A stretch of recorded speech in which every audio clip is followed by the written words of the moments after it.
Bien. Buenas tardes amigos, buenas tardes.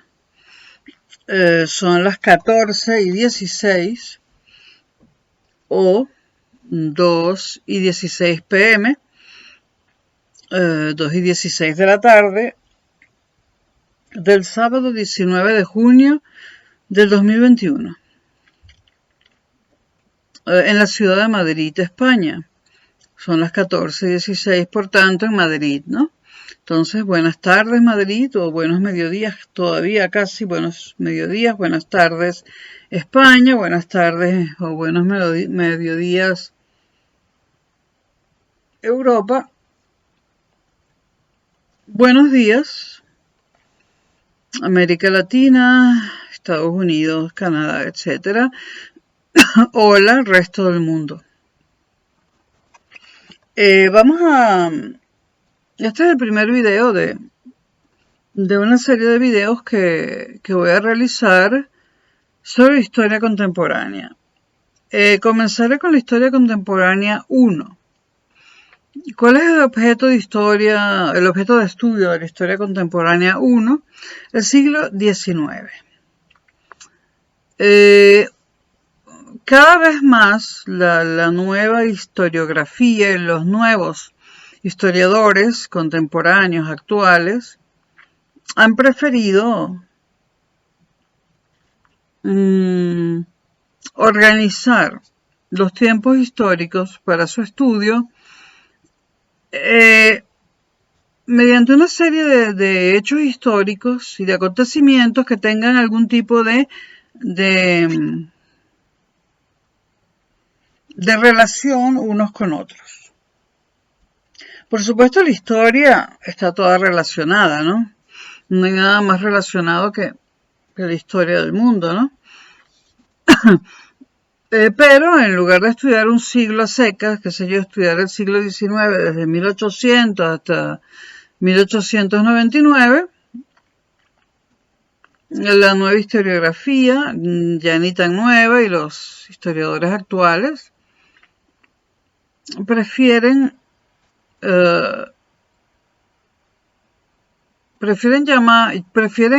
hacer como objeto de estudio, evidentemente la historia la tenemos que organizar en bloques, si no, no la podemos estudiar. Y bueno, el siglo XIX, ya hace muchos años, que lo que se estudia es lo que se ha dado a llamar el siglo XIX largo. El siglo XIX largo.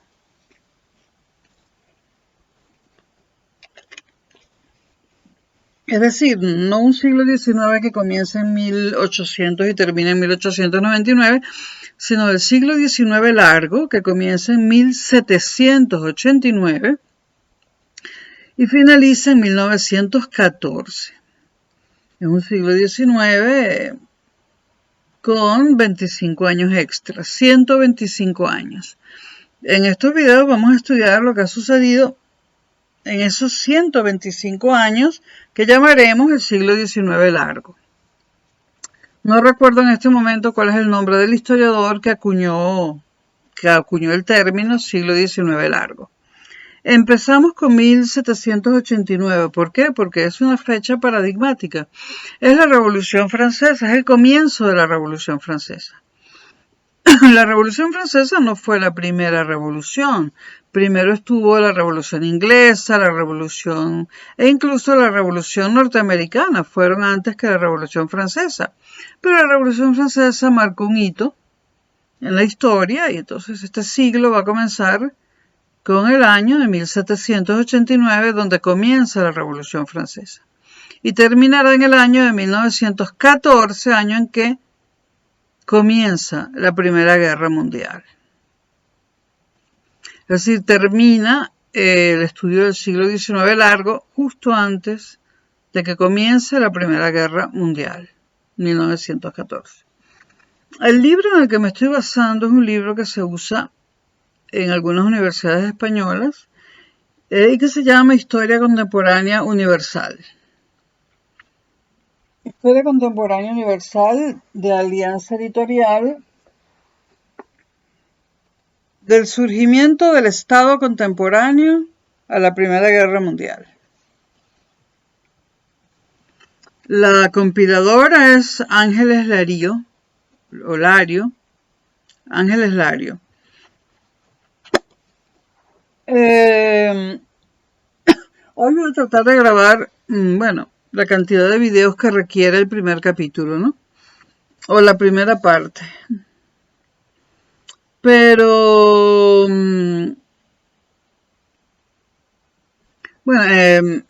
digamos que la primera parte comienza muy bien y después hay unos problemas, digamos, de redacción que considero graves, ¿no? Hacia la última parte. La segunda mitad de esta primera parte el libro tiene unos problemas de redacción y de coherencia que considero graves, pero es un buen texto a pesar de todo. ¿Por qué escojo este libro? Bueno, porque este libro lo usan en numerosas universidades y es el libro oficial para estudiar esta asignatura de la UNED. Entonces, estos videos le pueden servir a los estudiantes del grado de Geografía e Historia de la UNED, además de servirle a todos aquellos a quienes les interese la historia y sobre todo la historia contemporánea. Hay puntos, hay cosas que ocurren en estos años, entre 1789 y 1914, bueno, hay cosas que me interesan más que otras, ¿no? Y ya posteriormente en otros videos, pues grabaré videos sobre algunos momentos puntuales de este siglo XIX largo, según tenga ganas de hacerlo, porque realmente depende de las ganas que tenga yo de abordar un tema o no. Pero pensé que mis oyentes, y sobre todo para los que no me conocen, yo estoy en YouTube desde 2009. Bueno, y entonces las personas que han visto mis videos muchas veces me hacen sugerencias, quiero que hables de esto, quiero que hables de aquello. Mi nombre es Concha Seijas, ya que el canal no lo quise identificar con mi nombre. Aunque mi nombre está por todas partes, pero a esto le quiero dar una seriedad y una finalidad pedagógica y de transmisión de conocimientos y de por supuesto de interacción mediante los comentarios que ustedes puedan colocar o que ustedes tengan a bien colocar. Bueno, repito, el libro es, el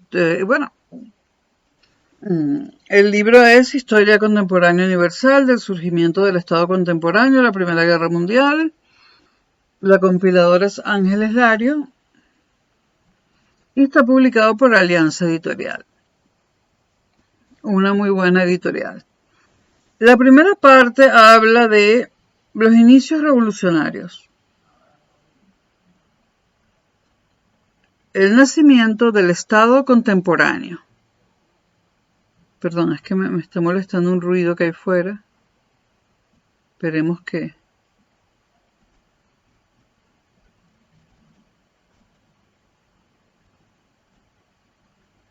Yo no sé ustedes, pero yo cuando estoy dentro de un edificio nunca hablo en las escaleras ni en los pasillos con nadie. Bueno, evidentemente otras personas sí lo hacen. Bueno, la primera parte se llama Los inicios revolucionarios, el nacimiento del Estado contemporáneo. Y aborda los siguientes temas: el nacimiento del nuevo régimen, el triunfo de las revoluciones liberales, la organización constitucional de los estados occidentales,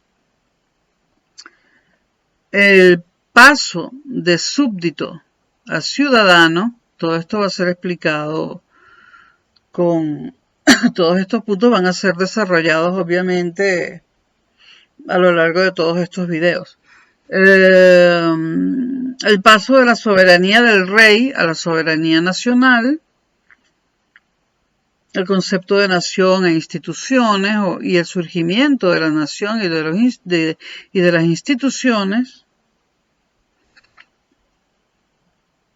el poder ejecutivo, que en las monarquías absolutas estaba en manos del rey. Vamos a hablar mucho del poder ejecutivo, de la justicia independiente y en cuanto a Locke, de los tratados de gobierno. Me refiero al filósofo inglés Locke. Ahora, Locke en este canal de historia, Locke se va a ver simplemente puntualmente. Se mencionará a Locke cuando haga falta mencionarlo. Locke es un filósofo que será analizado en el canal de filosofía cuando tenga tiempo, ¿no? Igual que poco a poco voy colgando videos en el canal de filosofía, ¿no? Bueno. Lo contemporáneo y las revoluciones. Vamos a hablar de lo que son, de lo que dio origen, de aquello que salió, de aquello que originaron las primeras revoluciones. Originaron nuevos gobiernos, ¿no? Basados en cosas que antes no se tomaban en cuenta y que ni siquiera existían. Y tres de las cosas más importantes de los nuevos gobiernos surgidos de las revoluciones liberales son la soberanía nacional, 1. La representación, 2. Y la separación de poderes, 3. Repito, soberanía nacional, representación, separación de poderes. Y, por supuesto, la defensa de los derechos del hombre y del ciudadano, que es algo que también surge en el siglo XIX. Un largo siglo XIX eminentemente constitucional. Un siglo al que le gustaban mucho las constituciones. La botella, perdóname, pero es que se me reseca la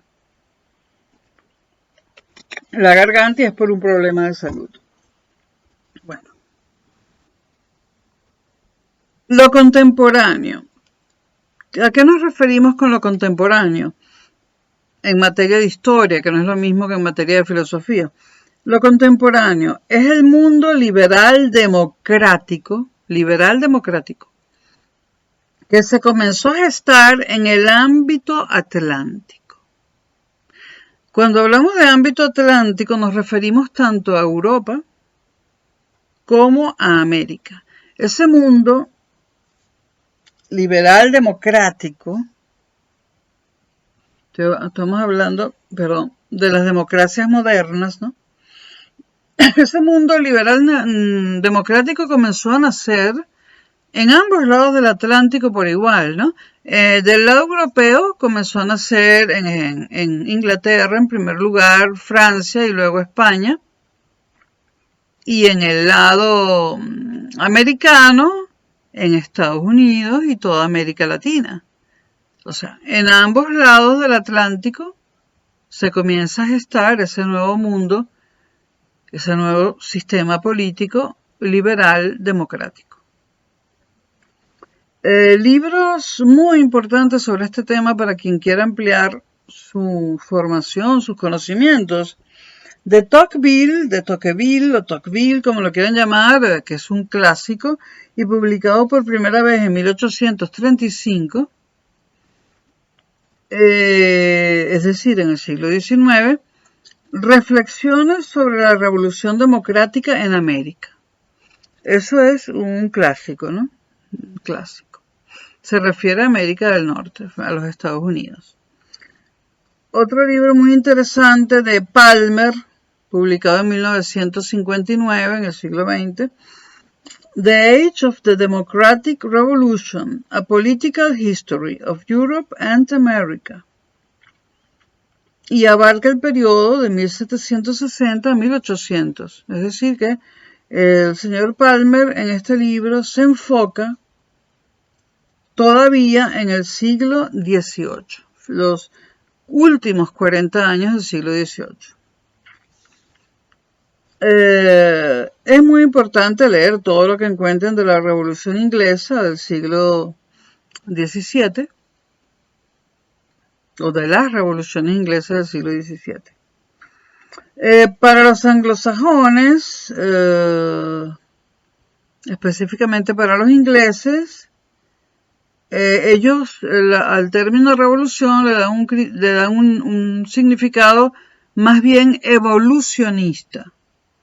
Es decir, evolucionista frente a la ruptura que se le da a este término en países como Francia, ¿no?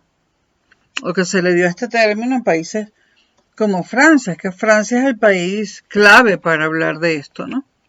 De la revolución como ruptura. En cambio, Inglaterra es el país clave para hablar de la revolución como evolución.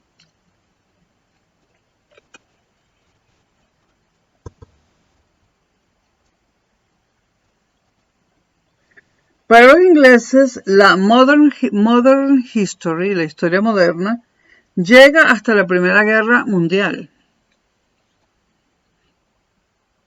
En filosofía, por ejemplo, la historia moderna acaba mucho antes. Pero para los ingleses, en materia histórica, la historia moderna llega hasta la Primera Guerra Mundial. Solo a partir de allí hay historia contemporánea. Es decir, que los ingleses alargan la historia moderna y acortan la contemporánea, con objeto del estudio de la historia. Entonces, para los ingleses, la historia moderna llega hasta la Primera Guerra Mundial y la contemporánea se inicia con la Primera Guerra Mundial. Los ingleses utilizan otra periodización. Bueno, y también conducen por la derecha, ¿no? Son ingleses. Antes de seguir, quiero aclarar unas cosas que todos deberíamos saber, pero que he notado dando clases. He notado, por ejemplo, en los adolescentes una confusión muy grande. De repente dicen Reino Unido, a veces dicen Gran Bretaña, a veces dicen Inglaterra y lo tratan como sinónimos. Vamos a estar claros, ¿no? Imagínense el mapa, ¿no? Donde están esas dos islas grandes, ¿no? Sobre todo hay una isla muy grandota y otra más pequeña a su izquierda. Ruidos. Bueno. Y están, digamos, encima de España, ¿no? Bueno, la isla grandota se llama Gran Bretaña y la isla que está a su izquierda se llama Irlanda. Entonces, esa isla grande, la más grande, es la Gran Bretaña. Queda claro, ¿no? La isla más grande, toda ella junta, se llama Gran Bretaña. Esa isla está dividida en en algún momento fueron 3 reinos independientes, ya no. Esa isla está dividida en 3 partes. Escocia, Inglaterra y Gales. Entonces, en esa isla grandotota llamada Gran Bretaña está Inglaterra, Escocia y Gales.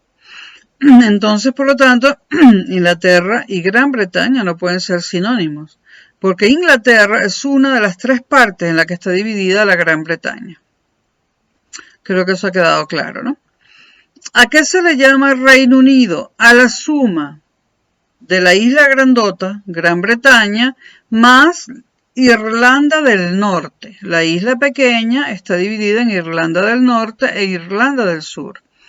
Irlanda del Sur o Irlanda Secas es independiente e Irlanda del Norte le pertenece a la Gran Bretaña. Entonces, ¿qué es el Reino Unido? El Reino Unido es el país que actualmente existe, hoy 2021, 19 de junio, hoy en día existe un país llamado Reino Unido, que está compuesto por la Gran Bretaña e Irlanda del Norte. O si lo prefieren, el Reino Unido está compuesto por Irlanda del Norte, Inglaterra, Escocia y Gales, que son las tres partes en las que está dividida la Gran Bretaña. Para volver a decirlo, ¿el Reino Unido qué es? El Reino Unido es Inglaterra, Escocia, Gales e Irlanda del Norte. Bueno, ya hecha esa salvedad, y no se preocupen, yo por ejemplo no entiendo el béisbol. Solamente identifico el pitcher, el catcher y más nada. Bueno, en este libro habla todo el tiempo de Inglaterra, bueno.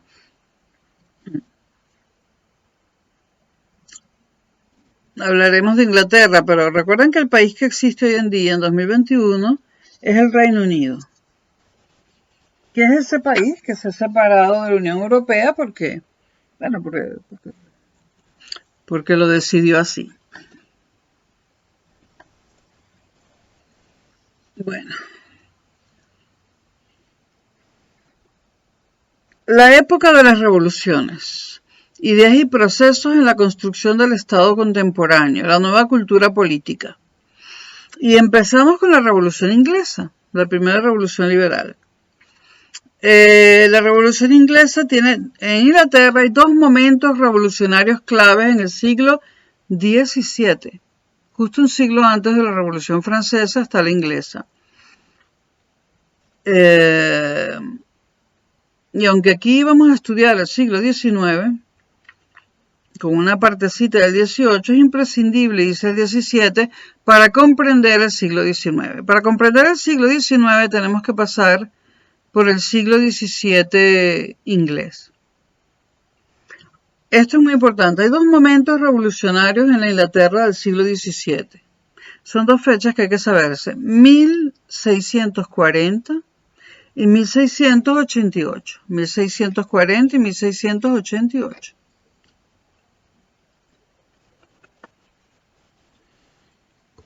Hablar de esta época en Inglaterra es hablar de los Tudor, es a veces irse al siglo XV, es hablar de Enrique VII y muchas otras cosas. Bueno, vamos a comenzar con el reinado de Isabel I.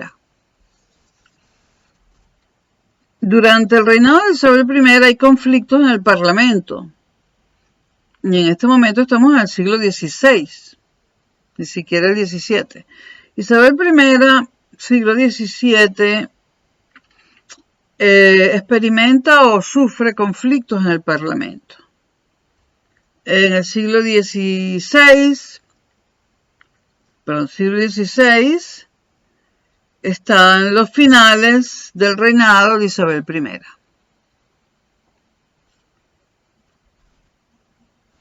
Isabel I, siglo XVI, finales del XVI, necesitó reunir más a menudo al Parlamento para aprobar los gastos extraordinarios de la expansión inglesa. En esta época ya Inglaterra tenía Parlamento y estamos hablando del siglo XVI. Pero bueno, posteriormente grabaré videos de la historia moderna y después yo voy de adelante para atrás. Sí. Primero la contemporánea, luego para atrás la moderna, luego la medieval, luego la antigua. Entonces, Isabel I necesita reunir a menudo el Parlamento, porque a menudo necesita que le aprueben gastos extraordinarios. Su reinado se sitúa a finales del siglo XVI. Después de Isabel I muere sin descendencia. Al morir sin descendencia se abre la época de los Estuardo. Y el primer Estuardo en gobernar es Jacobo I. Jacobo I es hijo de la reina María Estuardo de Escocia. Escocia, ya sabemos, una de las partes de la isla Gran Bretaña. Jacobo I, en el reinado de Jacobo I se acabó con la tradición de la Carta Magna. Él acaba con eso, a él no le gusta la Carta Magna, la Constitución. Jacobo I acaba con eso y se coloca por encima de la ley. Esto ocasionó un conflicto entre los órganos del Estado. es decir, el rey, el parlamento y los tribunales. Y esto desembocó en una guerra civil. Después de Jacobo I, llega Carlos I, que es el hijo de Jacobo I. Carlos I sigue la tradición de su padre y llega más allá, porque disuelve el Parlamento. Disuelve el Parlamento Carlos I. En 1628, siglo XVII, el pueblo se negó a pagar los impuestos y entonces Carlos I tuvo que volver a reunir el Parlamento, porque lo necesitaba. Los comunes hicieron una petición de derechos que se basaba en que la nación no podía ser obligada a pagar impuestos, etcétera, no votados por el Parlamento. Por eso Carlos I reúne el Parlamento, porque para gastos extra e impuestos extra había que reunir el Parlamento. Carlos I cedió ante las peticiones del Parlamento y luego violó su palabra. Y luego disolvió a los comunes, a la Cámara de los Comunes, y buscó apoyo en los lores, en la Cámara de los Lores, y gobernó 11 años como rey absoluto.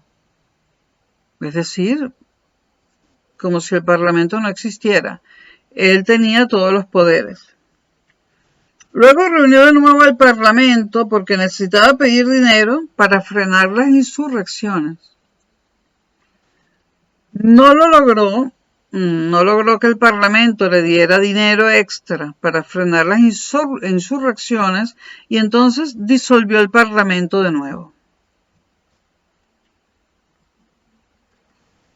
Este momento, entre comillas, se conoce como el Parlamento corto.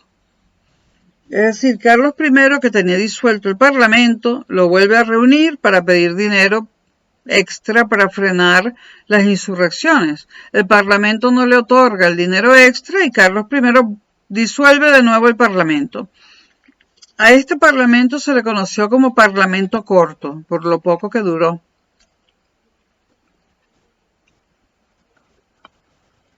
Hoy estoy muy deshidratada, disculpen, ¿no?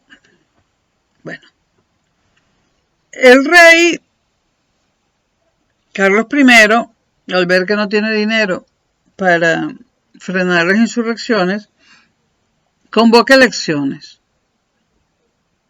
Compra votantes, hace todo lo que no se puede hacer, incluyendo comprar votantes, ¿no? Y constituye un nuevo parlamento, que ha pasado a la historia con el nombre de Parlamento Largo. El 57% de los componentes de este Parlamento Largo eran constitucionalistas, cosa que no le convenía a Carlos I, pero eso fue lo que eligieron los que podían votar. El 57% de la composición de este Parlamento eran personas constitucionalistas.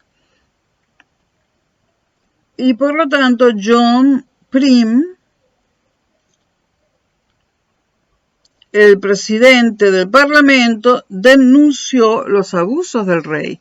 Es decir, que él convoca elecciones para un nuevo Parlamento y también le sale mal.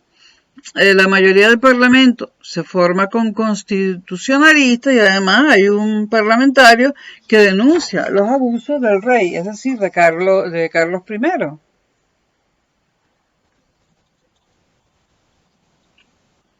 Seguimos con Carlos I.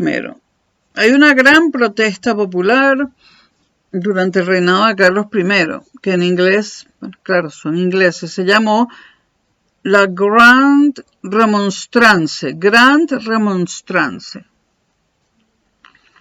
El rey acusó a los diputados, es decir, a los parlamentarios, de alta traición. Hubo una revuelta generalizada y el rey se trasladó a Oxford, donde se convocó el llamado. Hay una revuelta generalizada.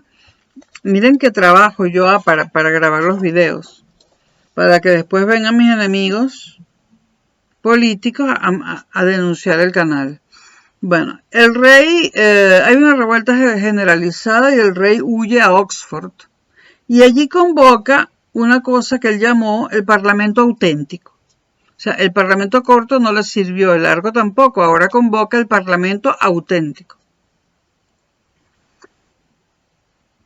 Y en él coloca a los lores y los comunes fieles al rey, o sea, fieles a él, y se hizo con un ejército mercenario, es decir, que ideó un parlamento a su imagen y semejanza, un parlamento que le sirviera, un parlamento dócil, que es el parlamento auténtico, y entonces entonces forma un ejército de mercenarios, es decir, de gente que pelea por su causa a sueldo, sin importar de dónde sale esta gente. La revolución que implicó guerras civiles se prolongó entre 1642 y 1653, con 3 periodos. El de 1642 a 1645, el de 1648 a 1649 y un tercero que empezó en el mismo año, en 1649, y duró hasta 1653. Por su parte, los parlamentarios del Parlamento Largo, ¿se acuerdan? El del 53% de constitucionalistas, se reunieron un ejército radical y disciplinado que se llamó New Model Army.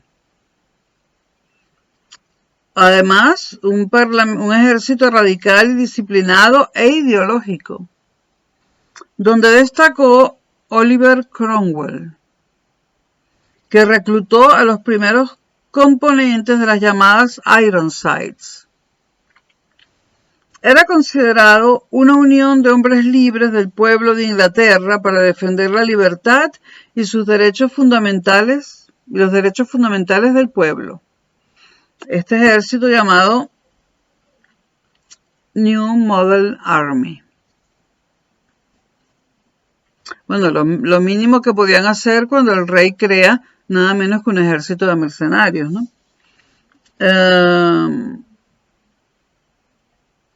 Cromwell pertenecía a los moderados que intentaron llegar a un acuerdo con el rey. O sea, no obstante que Cromwell forma este ejército, es como político una persona moderada e intenta llegar a un acuerdo con el rey, con Carlos I. Entonces, los levelers,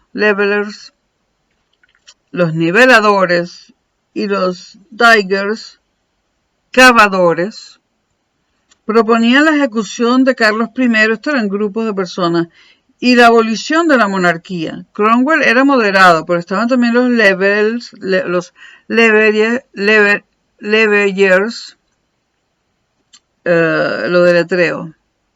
Levellers, los niveladores, y los diggers, D-I-G-G-E-R-S, los cavadores. Estos dos grupos, a diferencia de Cromwell, proponían la ejecución de Carlos I y la abolición de la monarquía. Como no voy a editar estos videos porque no tengo tiempo, por eso deletré las palabras, porque si los edito podría poner cuadritos y tal, pero sinceramente no tengo tiempo. Tengo muchísimas cosas que hacer.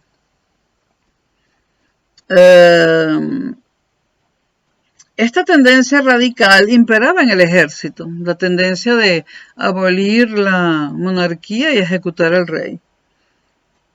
Pero no en el parlamento largo, ni en la sociedad. Luego se depuró el parlamento y se erigió en tribunal de justicia, y a este cuarto parlamento se le llamó Parlamento Rump, no Trump, Rump, R-U-M-P, Parlamento Rump. El Parlamento Rump decide que Carlos I debe ser ejecutado. Y Carlos I fue juzgado y condenado por tirano y criminal, y en una sentencia dada el día 27 de enero de 1649, Carlos I fue ejecutado. Luego hay un gobierno revolucionario, cuya primera intención fue buscar otro rey. Acuérdense que estamos hablando de revoluciones liberales o burguesas, si se quiere, ¿no? Recuerden que a raíz de las revoluciones industriales y todo esto, el poder pasa de manos de los aristócratas, esto todo muy lentamente, el poder va pasando de manos de los aristócratas, que eran los grandes propietarios, a manos de los burgueses, porque la revolución industrial crea toda una clase social. Los dueños de las fábricas se convierten en hombres poderosos económicamente y los comerciantes también. Entonces, tanto los empresarios como los comerciantes se consideran los miembros de la burguesía y poco a poco comienzan a tener mucho más dinero y por lo tanto más poder que los aristócratas. Entonces, estas revoluciones lo que buscaban era un paso del poder de los aristócratas a los burgueses. Por eso se llaman revoluciones liberales, porque los burgueses son los que producen liberalismo económico. Bueno, hay un gobierno revolucionario. Su primera intención fue buscar otro rey, pero, como siempre hay grupos enfrentados, se proclamó la república. Se abolió la Cámara de los Lores, la de los diputados que tenían títulos nobiliarios, ¿no? Se dejó un parlamento unicameral, es decir, solamente con la Cámara de los Comunes, que equivaldría hoy en día a los diputados, igual que lo que Chávez hizo en Venezuela. Acabó con el Congreso bicameral, acabó con el Senado y creó una asamblea donde solo hay diputados, ¿no? También Francia lo iba a hacer un siglo después. Un siglo después de Inglaterra. Se otorga al Parlamento, a este Parlamento unicameral, el poder supremo.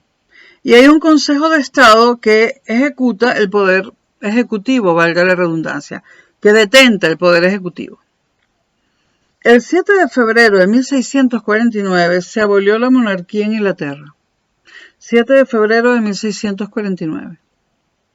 El 19 de mayo de 1649 se proclamó la República en Inglaterra. Y este modelo revolucionario fue llamado gobierno de asamblea. Gobierno de asamblea.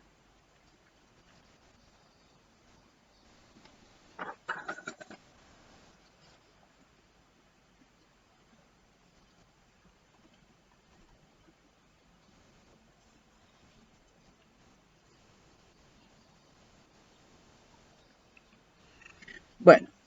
El gobierno de asamblea, que surge de la revolución, el gobierno quedó en manos del Parlamento Rump, por cierto. Reconvertido este Parlamento en una única cámara, y a esa única cámara se le llamó la Asamblea, donde se reúnen y confunden todos los poderes. Esto duró hasta el 20 de abril de 1653, cuando Cromwell protagonizó un auténtico golpe de estado militar. Es que no se podía hacer otra cosa. En 1653, Cromwell ejecuta un auténtico golpe militar. Golpe de estado militar, disolviendo el parlamento que quería perpetuarse. Comienza el gobierno personal de Cromwell, su dictadura. Muchos lo catalogan, muchos historiadores, de dictadura. Pero ejecuta reformas sorprendentes Cromwell. La racionalización y simplificación legal. El matrimonio civil, que no existía. El fin de los privilegios eclesiásticos. La codificación del derecho, nombrado Lord Protector. Se autonombra Lord Protector. Con lo cual muchos hablan de monarquía personal. Gobernó bajo una constitución denominada Instrument of Government, o sea, instrumento de gobierno, que implicaba parlamentos trienales con representación de Irlanda y Escocia. El parlamento tenía 36 escaños y dominaban los propietarios de tierras. Instauró el voto censitario, pero también tuvo un gobierno todopoderoso. Y este parlamento, que él mismo creó, también fue disuelto por Cromwell, por su rechazo al poder del ejército y el intento de reformar el Instrument of Government. Esto le enemistó con la burguesía. Y a su vez las monarquías subvencionadas por Francia y España preparaban la sublevación contra ese régimen, contra el régimen de Cromwell. Las monarquías de Francia y España conspiraron contra el régimen de Cromwell. Sin embargo, Cromwell muere, no es asesinado ni nada de esto, muere, se acaba su gobierno personal y viene la restauración. ¿Restauración de qué? De la monarquía. ¿Y quién llega a la monarquía? Carlos II. Carlos II dice que el Parlamento debe dedicarse a la política exterior, a la religión y al comercio. El problema llegó con la tolerancia del rey con los católicos. Carlos II fue muy tolerante con los católicos. Esa confesión, es decir, el cristianismo católico, representaba en toda Europa el absolutismo, ¿no? Y aquí hay que pararse un poco. Inglaterra había observado, las mentes más avanzadas de Inglaterra habían observado, como ustedes saben, el monarca absoluto, cuando no hay parlamento ni nada, el monarca absoluto se supone que el origen de su poder es Dios. Dios lo puso allí. Por lo tanto, puede hacer lo que le dé la gana.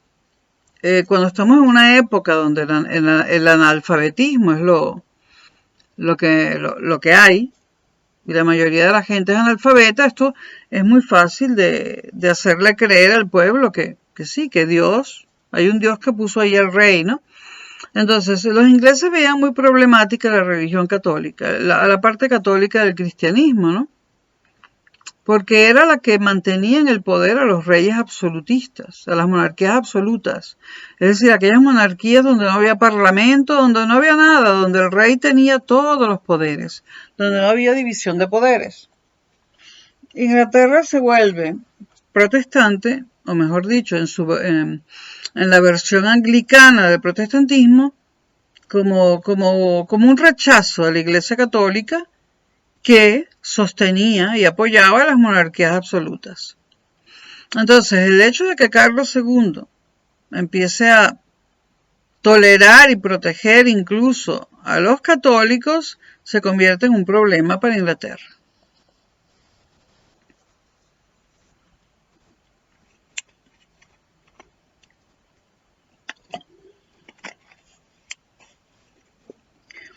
Entonces, durante el reinado de Carlos II, pasó a ser una cuestión política central el apoyo del Parlamento al anglicanismo, y de ninguna manera al catolicismo, al anglicanismo, frente a la tolerancia del rey, que parecía significar búsqueda de apoyo para una vuelta al absolutismo. Es decir, se creía que Carlos II defendía y apoyaba a los católicos porque quería convertirse en un rey absoluto de nuevo, es decir, sin parlamento, sin tribunales, él y todos los poderes, ¿no?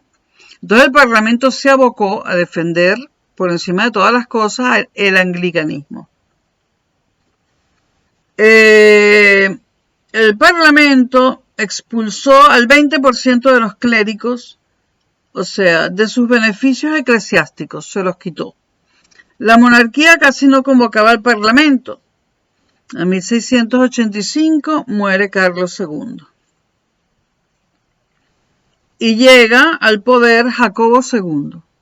Jacobo II sigue la misma política. Es decir, apoyar a los católicos.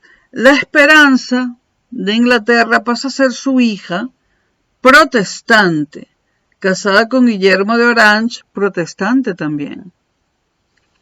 La división final fue cuando el rey tuvo un hijo nuevo y se llegó a temer una regencia católica. Se dice que entonces nacieron los partidos políticos en Inglaterra.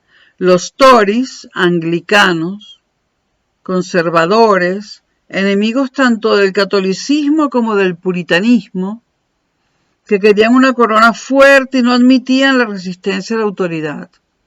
Y los Whigs, que eran puritanos que proponían la tolerancia religiosa, un parlamento fuerte, el pacto social y el derecho de resistencia a la autoridad. Ambos partidos, tanto los Tories como los Whigs, se unieron en 1688 para derrocar a Jacobo II. Jacobo II, al ver que estaba en problemas graves, decidió irse. Dejó la corona y dejó Inglaterra. ¿Y quién viene después? Pues por fin viene la hija protestante de Jacobo II. La corona pasó a su hija María. Su esposo, Guillermo de Orange, también fue proclamado rey. Entonces tenemos a María y Guillermo de Reyes de Inglaterra. La Declaración de Derechos que hacen estos reyes pone fin a la gloriosa revolución, que fue desde 1688 hasta 1689.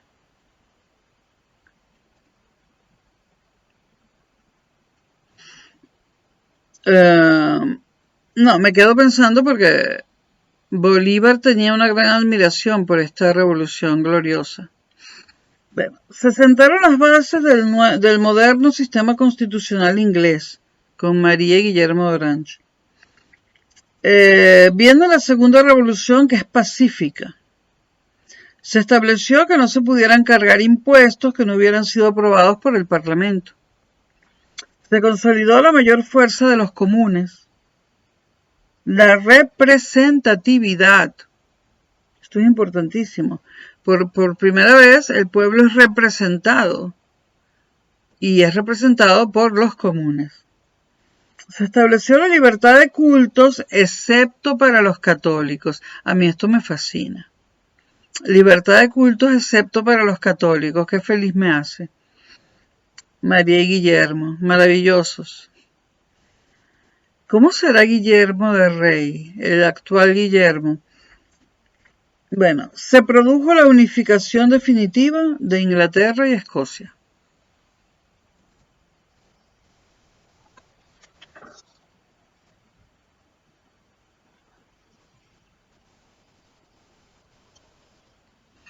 Seguimos con el reinado de María y Guillermo. En 1694, estamos en el siglo XVII, hay una elección general al menos cada 3 años. Pero en 1694 se decide que habrá una elección general al menos cada 3 años.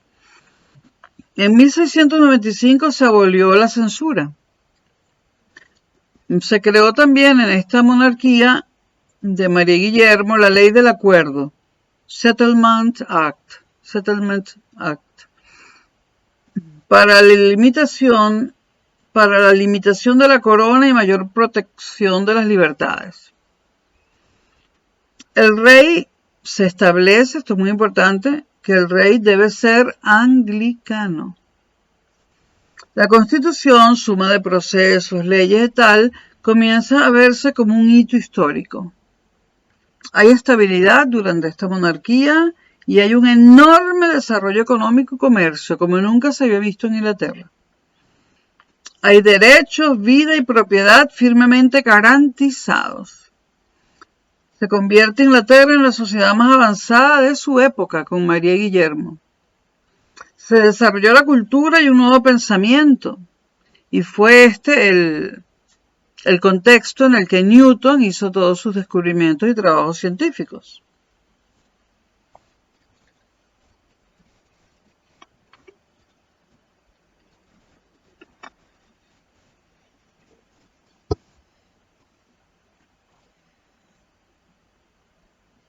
Bueno, la gestación de la nueva cultura política.